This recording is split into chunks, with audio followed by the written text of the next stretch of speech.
نماز تراویح عین عبادت ہے یا بدعت ہے؟ یہ کوئی ڈکی چھپی بات نہیں ہے کہ نماز تراویح عین عبادت ہے۔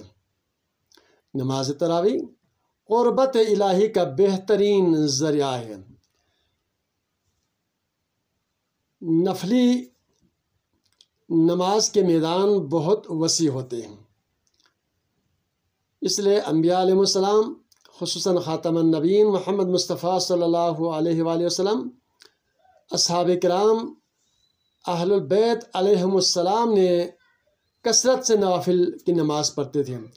چنانچہ بہت سارے راویوں سے یہ ثابت ہے کہ علی علیہ السلام جو ہے 24 گھنٹے میں اس حد تک نفلی نماز پڑھتے تھے کہ تکبیرہ احرام جو ہے 1000 مرتبہ آپ نے پڑھا۔ یہ کئی راویوں سے یہ ثابت ہے۔ تو نماز تراویح جو ہے خود خاتم النبیین محمد مصطفیٰ صلی اللہ علیہ وسلم کے حیات طیبہ میں جو ہے آپ نے باقاعدہ پڑھا، یہ سیرت کی کتابوں سے ثابت ہے۔ تو اس حوالے سے جو ہے کچھ لوگ کہتے ہیں کہ یہ نماز اس کا پڑھنا جو ہے بدعت ہے۔ یہ سراسر غلط بات ہے۔ یہ بدعت نہیں ہے، یہ عبادت ہے، یہ قربت الہی کا ذریعہ ہے۔ تو آئے اس ضمن میں جو ہے حضرت میر سید محمد نور بخش رحمۃ اللہ علیہ کا جو نقطۂ نظر ہے تراویح کے حوالے سے، فقہ احمد میں آپ نے انتہائی خوبصورت انداز میں نماز تراویح نافلہ رمضان کے حوالے سے آپ نے بیان کیا ہے۔ آئے ان کا نقطہ نظر ہم اس کو ذرا پڑھیں۔ پورے سال میں جو ہے مہینوں، دنوں اور راتوں کے نوافل بہت زیادہ ہیں، یعنی کہ نفلی میدان بہت وسیع ہے۔ وصلی صلاۃ النفل رکعتین قربۃ اللہ، وصلی صلاۃ النفل رکعتین قربۃ اللہ، اللہ اکبر۔ ہر نیت کے انتہا پر ہم یہ مخصوص لفظ پڑھتے ہیں کہ قربۃ اللہ، اللہ سے قریب ہونے کے لیے۔ تو کچھ نفلی نمازیں جو ہے مخصوص ہوا کرتے ہیں، جیسا کہ نماز اوابین، نماز رضوان، نماز ہدیہ رسول، نماز صلاۃ النوم، نماز قیام اللیل، نماز یعنی کہ رضوان، اور نماز تحیۃ تہجد، نماز اشراق، اور اس کے علاوہ بہت سارے یعنی کہ نفلی نمازیں جو ہے مخصوص ہیں۔ لیکن اس سے ہٹ کر بھی جو ہے آپ جتنی بار چاہیں نفلی نماز پڑھ سکتے ہیں، اس کے لیے کوئی حدود نہیں ہے۔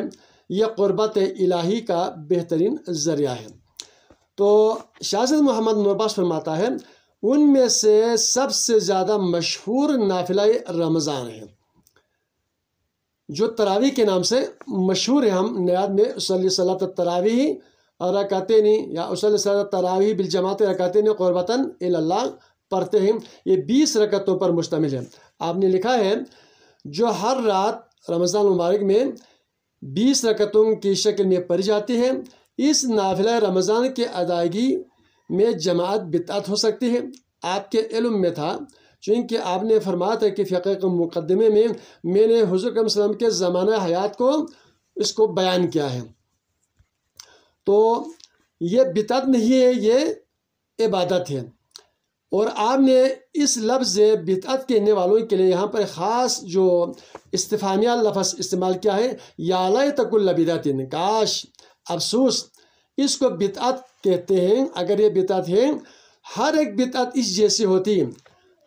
آپ نے پھر اس کی وضاحت کیا، اگر چاہے تو اس نماز نافلہ رمضان کو یعنی کہ نماز تراویح کو اکیلے طور پر پڑھیں، یہ نماز گھر میں پڑھ سکتے ہیں، مسجد میں پڑھیں۔ آگے فرمایا کہ چاہے تو نمازوں کے ساتھ پڑھیں موافقت کی شکل میں، یعنی کہ جماعت نہ پڑھے، جماعت میں حاضر ہو جائے، یہ بھی صحیح ہے۔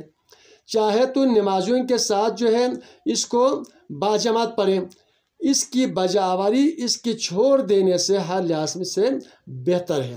یعنی کہ تینوں طریقہ آپ نے بتایا کہ انفرادی پڑھیں، موافقت میں پڑھیں، باجماعت پڑھیں، ہر صورت جو ہے یہ جس طریقے پر بھی آپ اتفاق کریں صحیح ہے۔ کیونکہ یہ نافلہ رمضان یعنی کہ نماز تراویح یہ بہت آپ نے جو ہے شاہ زیب محمد نور بخش نے ایک اہم بات کیا ہے نماز تراویح کے حوالے سے یہ فقہ احمد میں موجود ہے، باب الصلاۃ صفحہ نمبر 75 پر۔ نماز تراویح میں 4 انتہائی اہم بات آپ نے یہاں پر کیا ہے، اس کو ذرا ہمیشہ ذہن میں رکھیں۔ یعنی کہ اسلام کا ایک امتیازی نشان ہے نماز تراویح۔ دوسرا، روزے کے مہینے کی عین تعظیم ہے۔ جو رمضان کی تعظیم کرنا چاہتے ہیں تو یہ کیا ہے، نماز تراویح روزے کی عین بہت بڑی تعظیم ہے۔ تیسرا چیز، معرکہ نفس کے غازی بننے والے عوام سالکان راہ طریقت والوں کے لیے اس مہینے کی اس نماز کی تعظیم کرنے والوں کے لیے، یعنی کہ کھانا ہضم ہونے کے حوالے سے ایک روحانی اور جسمانی دونوں طرف سے ایک بہت بڑی اس میں طاقت موجود ہے۔ چوتھا، اس نماز میں ایک بہت بڑی حکمت پنہاں ہے، پوشیدہ ہے۔ کیا ہی خوبصورت آپ نے بیان کیا ہے نماز تراویح کے حوالے سے۔ اگر تو کوئی بدعت کرے، کوئی اس حوالے سے کچھ نوربخشی لوگ بھی کہتے ہیں اور یہ بہانہ بنا کر اس کی طرف نماز تراویح کی طرف کبھی مڑ کر بھی نہیں آتے ہیں اور رخ ہی نہیں کرتے ہیں، نہ انفرادی پڑھتے ہیں، نہ اجتماعی طور پر پڑھتے ہیں، نہ موافقہ میں پڑھتے ہیں، اور ایک ہیلا بہانہ کرتے ہیں کہ یہ بدعت ہے۔ یہ بدعت نہیں، یہ عین عبادت ہے۔ وما توفیق الا باللہ، جس کو توفیق ہوتا ہے، جس کے نصیب میں ہے، وہ یہ نماز پڑھیں گے۔ تو اس کی سب سے بڑی دلیل ہے کہ پیغمبر علیہ السلام کے زمانے میں آپ نے پڑھا تھا اس نماز کو، اور شاہ زید محمد نوربخش نے فقہ کے مقدمے میں فرمایا کہ میں نے محمد مصطفیٰ صلی اللہ علیہ وسلم کے زمانہ حیات کو میں نے تمہیں بیان کیا ہے۔ تو یہاں پر یہ چیز موجود ہے۔ تو نماز تراویح جو ہے اس کے جسمانی اور روحانی دونوں اعتبار سے بہت بڑے اس میں فائدے ہیں۔ تو خاص طور پر آپ نے یہاں پر 4 اہم چیز تراویح کے حوالے سے فرمایا کہ یہ اسلام کا امتیازی نشان ہے، روزے کے مہینے کی عین تعظیم ہے، معرکہ نفس کے غازی بننے والے سالکان کے لیے، ان عبادت گزاروں کے لیے، ان عابدین کے لیے روحانی اور جسمانی غذا ہضم ہونے کا ایک بہتر اس میں طاقت ہے، اور ایک اس میں بہت بڑی حکمت پوشیدہ ہے۔